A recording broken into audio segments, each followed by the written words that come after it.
ভাই দেখেন, মাত্র 15,000 টাকা খরচ করে আমি যে এরকম একটা ডিসপ্লেওয়ালা স্মার্টফোন পাবো, এটা কখনোই কল্পনা করি নাই। কল্পনা করবে বা কেন? স্যামসাং গ্যালাক্সি নোট 10, আপনি ওই ফোনটা থেকে যেরকম একটা ডিসপ্লে এক্সপিরিয়েন্স পাবেন, সেম একই এক্সপিরিয়েন্স পাবেন আপনি এই ফোনটা থেকে। এটা আমি 100% শিওর। তবে স্যামসাং গ্যালাক্সি নোট 10-এর দাম কত? 30,000 টাকা। আর এই ফোনটার প্রাইস মাত্র 15,000 টাকা। এটা হচ্ছে ফুজিসি আরোস A52A, যেটা ইউজড মার্কেটে বর্তমানে 15,000 টাকার আশেপাশেই পাওয়া যাচ্ছে।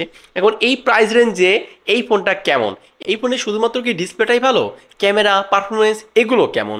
এই ফোনটা যেহেতু আমরা বসুন্ধরা সিটি থেকে এনে বিগত কয়েকদিন ধরে ব্যবহার করতেছি, কেমন ইউজার এক্সপিরিয়েন্স পাচ্ছি? ক্যামেরার জায়গায় gaming performance, UI performance, overall performance কেমন দিচ্ছে? 15,000 টাকা দিয়ে কারা কিনবেন, কারা অ্যাভয়েড করবেন, সমস্ত কিছুই জানাবো আজকের এই ভিডিওতে। তাহলে চলেন শুরু করা যাক। তো দেখেন, আমরা এই ফোনের ডিসপ্লে নিয়ে তো অবশ্যই কথাবার্তা বলবো, বাট তার আগে দেখে নেই এই ফোনের লুকস, ডিজাইন আর বাটন বোর্ডগুলো কোথায় কেমন কেমন আছে। দেখুন, এই ফোনের ডিজাইনটা আমার কাছে ইনিশিয়ালি দেখতে বেশ ভালোই লাগছে। ধরতে গেলে স্যামসাং গ্যালাক্সি নোট 10-এর মতো কিন্তু অনেকটাই ভাইব রেখে এই ফোনের ডিজাইনটা মেনটেন করছে। এখানে পেছনের দিকে আপনি দেখতে পাচ্ছেন তিনটা সেন্সর রয়েছে, তিনটা ক্যামেরা। একটা হচ্ছে 12 মেগাপিক্সেলের মেইন ক্যামেরা, 16 মেগাপিক্সেলের আলট্রা ওয়াইড সেন্সর, পাশাপাশি একটা ডেপথ সেন্সর আছে, তার নিচে রয়েছে আপনার ফ্ল্যাশটা। ফোনটা সামনে আর পেছনে কিন্তু কর্নিং গোরিলা গ্লাসের প্রোটেকশন পেয়ে যাচ্ছেন। ফ্রেমটা হচ্ছে আপনার অ্যালুমিনিয়ামের। ডান দিকে রয়েছে volume button and power button, তবে এখানে পাওয়ার বাটনটা তারা কিন্তু পিক্সেল ব্র্যান্ডের মতো উপরের দিকে দেয়। আর বাপাশে একদম ক্লিন অ্যান্ড ফ্রেশ। আর উপরের অংশে আপনি পাচ্ছেন নয়েজ ক্যান্সেলেশন মাইক এবং সিম কার্ড স্লট, যেখানে আপনি ফিজিক্যালি শুধুমাত্র একটা সিম কার্ডই ব্যবহার করতে পারতেছেন। আর নিচের দিকে রয়েছে 3.5 mm headphone jack, type C port, charging system, primary mic এবং প্রাইমারি স্পিকার।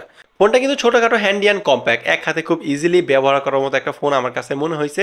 তো ফোনের ডিজাইনটা আমার কাছে মোটামুটি ভালোই লেগেছে। এখন যদি এই ফোনের ডিজাইনের জায়গায় পার্সোনালি আমি মার্ক দিই, তাহলে এটাকে আমি দিব হচ্ছে 10-এর মধ্যে 6.5। আমার কাছে এমনটাই মনে হয়েছে। আপনি ফুজিসি আরোস A52A এই ফোনের ডিজাইনকে 10-এর জায়গায় কত দিবেন সেটা অবশ্যই চাইলে আমাদের কমেন্ট সেকশনে মেক শিওর করতে পারেন। আচ্ছা, এবার আসি এই ফোনটার সবচেয়ে হাইলাইট পূর্ণ জায়গায়, ডিসপ্লেতে। দেখুন, 6.3 ইঞ্চির একটা ওলেড প্যানেল ব্যবহার করা হয়েছে এই ফোনটাতে। এই ফোনটাতে HDR10+ সাপোর্ট আছে। পাশাপাশি এই ফোনটার পিপিআই ডেন্সিটি হচ্ছে 402। আর ম্যাক্স পিক ব্রাইটনেসটা কত দিয়েছে এই নিয়ে আমরা তেমন কোনো তথ্য পাই নাই। তবে ভাই, এই ফোনটা আমরা যখন ডিরেক্ট সানলাইটে ব্যবহার করতেছিলাম, তখন এই ফোনটার ডিসপ্লের ভিজিবিলিটি কোন অংশে আমার কাছে ঘাটতি মনে হয় নাই। আমার কাছে মনে হয়েছে যে এই ফোনটার ডিসপ্লের ম্যাক্স পিক ব্রাইটনেসটা আপনার 750 থেকে 800 নিটসের মাঝামাঝি ছিল। তো এই ফোনটা যেহেতু ওলেড প্যানেল, পাশাপাশি কার্ভ, তিন ভেজেলগুলো একদম নাই বললেই চলে, কন্টেন্ট ওয়াচিং এক্সপিরিয়েন্সটা একদম এক্সট্রিম লেভেলেরই পেয়েছি। আমি ভিডিওর প্রথমেই বলেছি, আপনি স্যামসাং গ্যালাক্সি নোট 10-এর সাথে এই ফোনের ডিসপ্লেকে অবিকল মিলাতে পারবেন। কোনো অংশে এই ফোনের ডিসপ্লেটার কালার অ্যাকিউরেসি, কালার কন্ট্রাস্ট এবং ডাইনামিক রেঞ্জের জায়গায় কোনো অংশে ঘাটতি মনে হবে না। কার্ভ ডিসপ্লে হওয়ার জন্য কিন্তু আমরা দেখে থাকি কি, যে আপনার টাচের ক্ষেত্রে একটু মিস টাচ দেখা করা যায় বা একটু মিস রেসপন্স আসে, বাট এইটা থেকে আমরা ওইরকম কোনো কিছুই লক্ষ্য করি নাই। ফোনটার উপরের দিকে আপনি দেখতে পারবেন একটা পাঞ্চুল কাট আউট রয়েছে, যেটার মধ্যে এখানে 16 মেগাপিক্সেলের একটা সেন্সর ইউজ করা হয়েছে। আর এই ফোনে কিন্তু আপনার সিকিউরিটি আনলকের ক্ষেত্রে নিচের অংশে আন্ডার ডিসপ্লে ফিঙ্গারপ্রিন্ট ইউজ করা হয়েছে। এখানে মূলত অপটিক্যাল সেন্সরটাই ইউজ করা হয়েছে। আর এইটা মোটামুটি ফাস্ট অ্যান্ড অ্যাকুরেটই ছিল। তো এই ফোনের ডিসপ্লে থেকে আমি একদম এক্সট্রিম লেভেলের এক্সপিরিয়েন্স পেয়েছি ভাই। 15,000 টাকায় এই ফোনের ডিসপ্লেটা যেরকম আউটপুট দিছে বা যেরকম এক্সপিরিয়েন্স দিছে, আপনি কোনো অংশে এই ফোনের ডিসপ্লেতে কমপ্লেন রাখতে পারবেন না। এবং আমি 100% শিওরলি বলবো যে 15,000 টাকায় এই ফোনের ডিসপ্লেটা যা দিচ্ছে, অন্য কোনো ব্র্যান্ড, অন্য কোনো ফোন, অন্য কোনো ইউজড ফোন এইটার মতো প্রাইজে, এই প্রাইজে এরকম কোনো কিছু দিতে পারবে না। তো সেই জায়গা থেকে আসলে এই ফোনের ডিসপ্লেকে অ্যাপ্রিসিয়েট করতেই হবে বা এই ফোনের ডিসপ্লের প্রশংসা করতেই হবে। এই ফোনটার টাচ রেসপন্স এবং যেহেতু এখানে 60 হার্জেল প্যানেল ইউজ করা হয়েছে, তো সেক্ষেত্রে কিন্তু গ্রিন লাইনের ভয়টাও কিন্তু এই ফোনটা থেকে ওরকম নাই। আর আমি ইন্টারনেট থেকে অনেক তথ্য ঘাটাঘাটি করেও কিন্তু এই ফোনের ডিসপ্লে জনিত কোনো সমস্যা ওইরকমভাবে পাই নাই। তো ওভারঅল বলবো ভাই, এই ফোনের ডিসপ্লেটা আপনার কাছে ভালো লাগতে বাধ্য, যদি এই প্রাইজে এই ফোনের ডিসপ্লেটাকে আমরা বিবেচনা করি। তো আমরা বুঝতে পারলাম এই ফোনের ডিসপ্লেটা ভালো, শুধুমাত্র ভালো না, বেশ ভালো, কারণ আমরা এই প্রাইস রেঞ্জে এরকম ডিসপ্লে কোনো ব্র্যান্ড থেকে পাবো না। এখন পারফরমেন্সের কি হালচাল? পারফরমেন্সের জায়গায় কি ডিসপ্লের মতো ভালো কোনো আউটপুট দিতে পারছে? আচ্ছা, সেটাই বলছি। অপারেটিং সিস্টেমে এই ফোনটা রান করতেছে অ্যান্ড্রয়েড ভার্সন 12-এ। এই ফোনটার ইউআইটা আমি বলবো অনেকটাই কিন্তু স্টক ইউআইয়ের মতো ফিল দেওয়ার চেষ্টা করছে, অনেকটু ক্লোজ টু স্টক অ্যান্ড্রয়েডের ফিল পাইছি আমরা। কারণ এই ফোনে কিন্তু আহামরি ওইরকম ব্লুটুথের পাই নাই, যদিও এখানে হ্যাঁ জাপানিজ ভেরিয়েন্টের ফোন, জাপানি ভেরিয়েন্টের কিছু ব্লুটুথ এখানে দেখা যায়, বাড়তি কিছু অ্যাপস দেখা যায় যেগুলো আমাদের রেগুলার লাইফে কোনোদিনও জীবনও জিন্দেগিতে প্রয়োজন হবে না, বাট ম্যাক্সিমাম আমরা অ্যাপসগুলো কিন্তু আনইনস্টল করতে পেরেছি। বাট কিছু কিছু যেগুলো অ্যাপস আছে যেগুলো এখানে থেকে যাচ্ছিলো, এই জন্য আসলে একটু ভারী ভারী লাগতেছিল। বাট আমার কাছে অতটাও ভারী মনে হয় না এইটার ইউআইটা আমার কাছে মোটামুটি স্মুথই লেগেছে এবং লাইট ওয়েটেরই লেগেছে। এই ফোনটা র্যাম হচ্ছে 8GB আর স্টোরেজ 128GB। তো র্যাম ম্যানেজমেন্টের জায়গায় ভাই এইটা থেকে একদম বাটারি স্মুথ একটা পারফরমেন্স পাইছি। App open time and close টাইমের ক্ষেত্রে কোনো প্রকার কোনো ল্যাগ অ্যান্ড ডিলে আমরা এই ফোনটা থেকে লক্ষ্য করি নাই। এই ফোনের চিপসেটের জায়গায় ব্যবহার করা হয়েছে কোয়ালকম স্ন্যাপড্রাগনের 765, যেটা 7nm প্রসেসর, পাশাপাশি এটার 5G প্রসেসর। এই ফোনের প্রসেসরটা দিয়ে আপনি ডে টু ডে লাইফের ক্ষেত্রে যাই করবেন খুব ইজিলি করতে পারবেন, সেই ক্ষেত্রে কোনো প্রকার কোনো কমপ্লেন থাকবে না। কারণ এই ফোনটা কিন্তু ওরকম এক্সট্রিম লেভেলের পারফরমেন্স দিবে না, আবার পারফরমেন্সের জায়গায় যে কোনো কমতি থাকবে বিষয়টা কিন্তু এমনও না। আপনি মোটামুটি মিড গ্রাফিক্সের গেমগুলো এই ফোনে দিয়ে অ্যাট টাইম খুব ইজিলি খেলতে পারবেন, মানে ফ্রি ফায়ার টাইপের গেমগুলো খুব ইজিলি খেলতে পারবেন। তবে পাবজির ক্ষেত্রে অবশ্যই কিছুটা বেগ পাওয়াতে হবে, কারণ এটা আসলে ওইরকম এক্সট্রিম পারফরমেন্স দিবে না, যেহেতু আপনার 765 5G প্রসেসর। মোটামুটি এই প্রসেসরের বিষয়ে আপনারা অনেকটা অবগত বা আপনারা ধারণা রাখতে পারেন। তো এই ফোনটা দিয়ে আমরা মোটামুটি ডে টু ডে লাইফে যা কাজ করছি খুব ইজিলি করতে পারতেছিল নিঃসন্দেহে, সেই দিক থেকে কোনো প্রকার কোনো কমপ্লেন নাই। পাশাপাশি এই ফোনটা দিয়ে আমরা যখন পাবজি গেমটা রান করতেছিলাম তখন পাবজিটা সর্বোচ্চ স্মুথে নিকলে আলট্রা গ্রাফিক্স পর্যন্ত বা 40 FPS পর্যন্ত মোটামুটি সাপোর্ট দিচ্ছিল। তবে পাবজি গেম এই ফোনটা দিয়ে আমরা টানা 30 মিনিট গেমিং করার পরও না আহামরি ওইরকম পরিমাণ হিটিং ইস্যু পাই নাই। পাবজি খেলতেছিলাম, পাবজিতে হ্যাঁ যেহেতু একদম আপনার 60 FPS পর্যন্ত সাপোর্টটা পাই নাই, বাট 40 FPS যখন এই ফোনটা গেমিংটা করতেছিলাম বেশ স্টেবল একটা পারফরমেন্স পেয়েছি আমরা এই ফোনটা থেকে। আর আমি যদি বলি 2D গেমগুলো বা অ্যাসফাল্ট 9 ক্ষেত্রে কিন্তু মোটামুটি স্টেবল পারফরমেন্স পাইছি, বাট 2D গেমের ক্ষেত্রে বেশ ভালো একটা এক্সপিরিয়েন্স পাওয়া যায় আপনার এই ফুজোসি আরস A52 থেকে।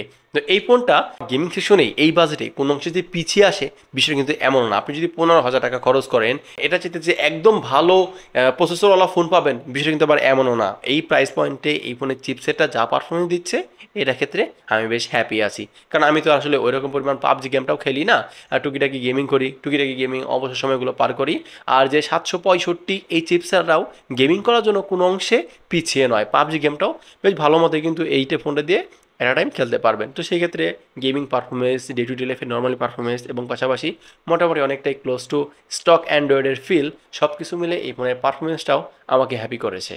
আচ্ছা, এবার যদি এই ফোনটার ক্যামেরার কথা বলি, ক্যামেরার জায়গায় কি এই ফোনে কোনো কাটসাট বা কোনো কারসাজি আছে? হ্যাঁ, সেটাই এক এক করে জানাচ্ছি। দেখুন, এই ফোনটার রেয়ারে মূলত 3টা সেন্সর ইউজ করা হয়েছে। মেন ক্যামেরাটা 48 মেগাপিক্সেল রয়েছে, 16 মেগাপিক্সেলের একটা আলট্রা ওয়াইড সেন্সর এবং সর্বশেষ রয়েছে একটা ডেপথ সেন্সর।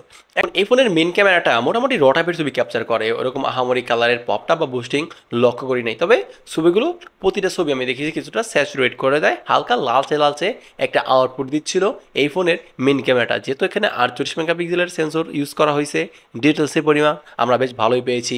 ডাইনামিক রেঞ্জ এবং এক্সপোজ ব্যালেন্সটা আমরা এই ফোনটা থেকে বেশ ভালোই পেয়েছি। আমরা সেটিংয়ে গিয়ে দেখলাম এই ফোনে আসলে এক্সপোজের ব্যাপারটা আরও বেশি হাইলাইট করছে তারা। সেটিং থেকে যদি অন করে নেন এক্সপোজ ব্যালেন্সটা এই ফোনের মেন ক্যামেরা থেকে আরও বেটারভাবেই পাওয়া যায়। তো সেই জায়গা থেকে আমি বলবো যেহেতু এটার প্রাইস 15,000 টাকা, 15,000 টাকা প্রাইস রেঞ্জে এই ফোনের যদি ক্যামেরাকে আমরা বিবেচনা করি, আমার কাছে আহামরি ওইরকম কমপ্লেন করার মতো জায়গা পাই নাই। এই ফোনের ক্যামেরাটা বলবো কিছুটা পিক্সেলের মতো কালার টোন ধরার চেষ্টা করতেছিল, পারতেছিল না ওইরকম, বাট অনেকটাই পিক্সেলের মতো কালার টোন বা ওইরকম আউটপুট দেওয়ার চেষ্টা করতেছে এই ফুজিওসি A52। পাশাপাশি যেহেতু এখানে 16 মেগাপিক্সেলের আলট্রা ওয়াইড সেন্সরটা রয়েছে, আমরা মেন ক্যামেরার সাথে কম্পেয়ার করলাম, হ্যাঁ এখানে আলট্রা ওয়াইড সেন্সর অনেকটাই কালার অ্যাকিউরেসির ঘাটতি আছে, পাশাপাশি ডিটেলসও কিন্তু অনেকটাই ঘাটতি পাওয়া যায়। তবে এই ফোনের ক্যামেরার যে ইউআইটা না বা ক্যামেরার সিস্টেমটা আমার কাছে একটু অদ্ভুত লাগছে, বা রেগুলার যে আমরা দেখি নিচের দিকে ultra wide sensor, main sensor এগুলো শিফট করা যায়, এই ফোনে না আপনার কর্নারের দিকে আপনি এই ব্যাপার সেগুলো লক্ষ্য করছি আমরা। তো এটা আসলে আমার কাছে একটু উইয়ার্ড লাগছে। পাশাপাশি এই ফোনটার সামনেও কিন্তু 16 মেগাপিক্সেলের একটা সেলফি ক্যামেরা ইউজ করা হয়েছে, যেখানে আপনি পোর্ট্রেট শট নিতে পারবেন সেলফি ক্যামেরা দিয়েও। এখানে এইচ ডিটেকশন বেশ ভালোই পেলাম। পাশাপাশি বললাম একইভাবে কিছুটা লালচে লালচে টাইপের আউটপুট দিতেছে এই ফোনের সেলফি ক্যামেরাটাও। তো স্ক্রিনে এক এক করে কয়েকটা ছবি দেখাচ্ছি, আপনারা দেখুন মোটামুটি ধারণা পেয়ে যাবেন। তো এই ফোনের ক্যামেরা থেকে যে এক্সপিরিয়েন্সটা পেয়েছি বা ক্যামেরা থেকে যে আউটপুটটা পেয়েছি, আমি প্রাইস টু পারফরমেন্স আমি একদম জাস্টিফাইড বলবো। অতটাও খারাপ না, আবার এতটাও বাজে ওরকমটা কিন্তু ছিল না। আর এই ফোনে যদি ভিডিও সেকশনে আসি, হ্যাঁ এটা আউটডোরে গিয়েই বলছি। অলরাইট, এই মুহূর্তে আমরা ভিডিও করতেছি আরস 52A। এই ফোনটার একদম মেন ক্যামেরা দিয়ে, যেখানে 4K-তে 30 FPS-এ ভিডিও রেকর্ড হচ্ছে। ভিডিও কোয়ালিটি কেমন দেখে বুঝতেই পারতেছেন। আমি একটু আগে ভিডিও করেছিলাম, সেটা হচ্ছে আপনার ছিল, আমি বলে নিই একটু ঘুরে, স্টাবিলাইজেশন কোয়ালিটিটা অফ ছিল, দেখলাম একটু বেশি শেকিনেস, বাট ভিতর থেকে সেটিং থেকে যদি স্টাবিলাইজেশন কোয়ালিটি অন করে নেন স্টেবিলাইজেশনটা অন করে নেন, তাহলে মোটামুটি স্ট্যাবেল ফুটেজ পাওয়া যায়। আর আমি বলবো ভিডিও কোয়ালিটি এবং ডাইনামিক রেঞ্জ বেশ ভালো মতো এই ফোনটার মেন ক্যামেরাটা হ্যান্ডেল করতে পারে, যেটা আমার কাছে বেশ ভালোই লেগেছে। তো আমি আবার বলবো যে এইটার প্রাইস টু ক্যামেরার পারফরমেন্স আমার কাছে বেশ ভালোই লেগেছে। এই তো অলরাইট, তো ভিডিও থেকে বুঝতে পারেন কেমন ছিল এই ফোনটার ভিডিওর কোয়ালিটি। এখন এখানে যদি 4K-তে 30 FPS দিচ্ছে, যদি 60 FPS থাকতো তাহলে আরেকটু ব্যাপারটা জমে ক্ষীর হয়ে যেত। বাট একটা জিনিস লক্ষ্য করছি কি, এই ফোনে ভাই নয়েজ ক্যান্সেলেশন থাকা সত্ত্বেও না, আমরা আউটডোরে যখন ভিডিও করতেছিলাম আশেপাশে নয়েজগুলো একটু বেশি পেয়েছি এই ফোনটা থেকে। বাট মোটামুটি ভিডিও বেশ ভালোই ছিল। আচ্ছা, এবার তাহলে বাদ থাকলো কি এই ফোনের ব্যাটারিটা, তাই না? দেখুন এই ফোনটাকে সচল রাখার জন্য বা এই ফোনটাকে অ্যাক্টিভ রাখার জন্য এর মধ্যে পুরো দিচ্ছে হচ্ছে 3600 মিলিঅ্যাম্পিয়ার ব্যাটারি। এখন এই 3600 মিলিঅ্যাম্পিয়ার ব্যাটারি যদি আমরা 2024 সালে বিবেচনা করি আসলে অনেকটাও কম। বাট এইটার যে পারফরমেন্স থেকে আমরা এটার ব্যাটারি ব্যাকআপটা যা পেয়েছি এই দিক থেকে আসলে এটাকে আমি অ্যাকসেপ্ট করে নিয়েছি। কারণ এই ফোনটা ডে টু ডে লাইফে নর্মাল ইউজে মোটামুটি একদিনের মতো ব্যাটারি ব্যাকআপ পাওয়া যায়। তবে রাব অ্যান্ড টাপ ইউজ করলে আপনি একদিনের মতো ব্যাটারি ব্যাকআপ পাবেন না, এটা একদম sure. But boss, day to day লাইফে নর্মালি যদি ইউজ করেন, টুকিটাকি ইউজ করেন, সেক্ষেত্রে এই ফোনটা আপনাকে একদিন ব্যাটারি ব্যাকআপ দিতে পারবে। তবে আসলে মোটামুটি রাব ইউজ করা হচ্ছে আমাদের পার্সপেক্টিভে বা নর্মালি আমরা যেভাবে ইউজ করি, এটা আসলে দিন একটু 2বার চার্জ দিতে হচ্ছিল। বাট ব্যাটারি ব্যাকআপটা মোটামুটি স্ট্রংই আছে। তো আমরা যদি আমাদের রেগুলার ইউজে স্ক্রিন অন টাইমের কথা বলি, এই ফোনটা আমরা ডে টু ডে লাইফে নর্মাল ইউজ করে অলমোস্ট 5 ঘন্টার মতো স্ক্রিন অন টাইম পেয়েছি। আর যদি গেমিং টেমিং করেন, একটানা 4 ঘন্টার মতো গেমিং করতে পারবেন আপনি এই ফোনটা থেকে। তবে এই 3600 মিলিঅ্যাম্পিয়ার ব্যাটারিটাকে চার্জ দেওয়ার জন্য যে কত ওয়াট পর্যন্ত এটা সাপোর্ট নিচ্ছে এটা আমরা ক্লিয়ার হতে পারি নাই। বাট আমরা পিডি চার্জার দিয়ে ফোনটা চার্জ করে দেখলাম, 0 to 100% চার্জ হতে এই ফোনটা সময় নিচ্ছে 1 ঘন্টা 25 মিনিটের মতো। তো মোটামুটি এমনটাই সময় আপনি এই ফোনটা একই সাথে ফুল চার্জ করে নিতে পারবেন। আচ্ছা, এবার যদি এই ফোনটার আরও কিছু বিশেষ পয়েন্টে আসি, দেখুন সিকিউরিটি আনলকের ক্ষেত্রে যেটা বলেছি এতে রয়েছে আপনার আন্ডার ডিসপ্লে ফিঙ্গারপ্রিন্ট, যেটা মোটামুটি ফাস্ট অ্যান্ড অ্যাকুরেট ছিল। এখানে মূলত অপটিক্যাল সেন্সর ইউজ করা হয়েছে।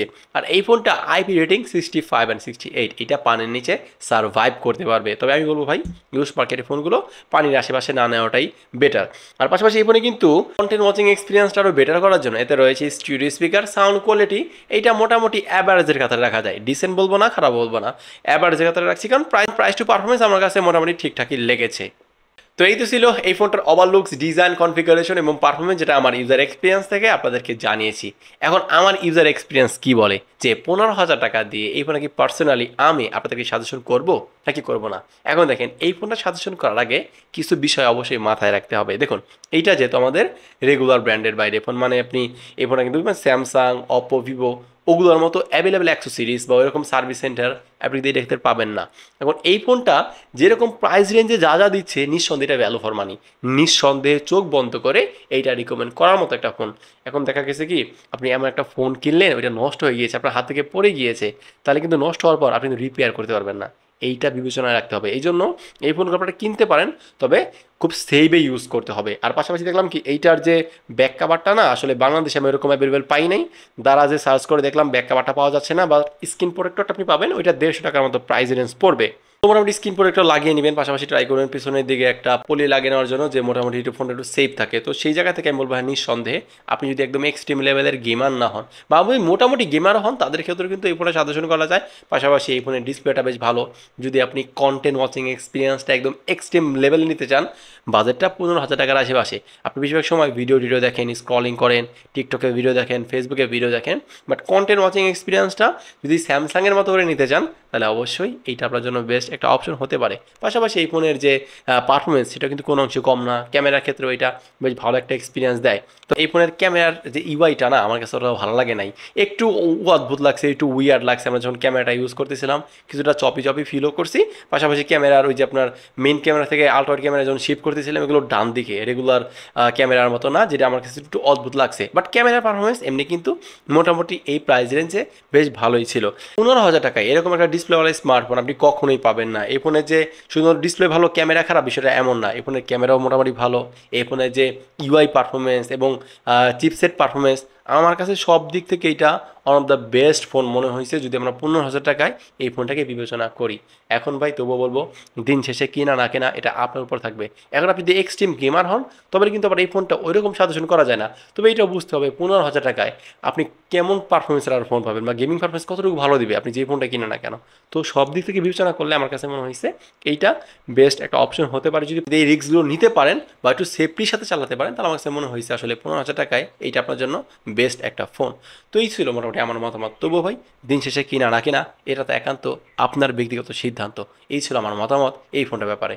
তো আজকে ভিডিও এই পর্যন্তই। যদি ভিডিওটা ভালো লাগে অবশ্যই একটা লাইক করে দিন, আর আপনি যদি এখনও আমাদের এই ছোট্ট পরিবারের সদস্য না হন সাবস্ক্রাইব করে সদস্য হয়ে যাবেন। আল্লাহ হাফেজ।